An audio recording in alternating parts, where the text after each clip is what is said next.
মেয়ের জন্ম না হলে আর মাঠে ফেরারই কথা ছিল না তার। সব শেষ হয়ে যাওয়ার কথা থাকলেও ইনজুরির অন্ধকার সময়ে পৃথিবীতে আসা ছোট্ট মেয়ে অরোরার মুখ দেখেই নতুন জীবন পেয়েছেন লিসান্দ্রো মার্তিনেজ।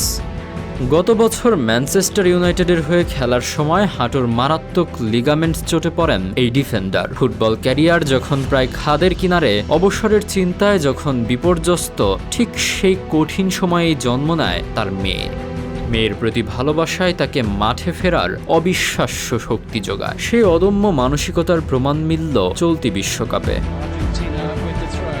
ফিফা র্যাঙ্কিংয়ে ৬৪ নম্বরে থাকা কেপ ভার্দে যখন বিশ্ব চ্যাম্পিয়ন আর্জেন্টিনাকে প্রবল চাপে ফেলেছিল, তখন ত্রাতা হয়ে আসেন মার্তিনেজ। ম্যাচের ২৯ মিনিটে মাঝমাঠ থেকে তার বাড়ানো বলেই গোল করেন লিওনেল মেসি। এরপর নির্ধারিত সময়ের খেলা ড্র হওয়ার পর অতিরিক্ত সময়ের ৩য় মিনিটে দুর্দান্ত এক বাঁকানো শটে নিজেই জাল খুঁজে নেন মার্তিনেজ। পুরো ম্যাচে পাসিং আর রক্ষণেও ছিলেন দারুণ। ম্যাচ শেষে আবেগাপ্লুত কণ্ঠে জানান, মেয়ের জন্ম না হলে হয়তো আর মাঠে ফেরা হতো না। জীবনযুদ্ধে জয়ী এক পিতার গল্পই শেষ পর্যন্ত আর্জেন্টিনাকে তুলে নিল কোয়ার্টার ফাইনালে।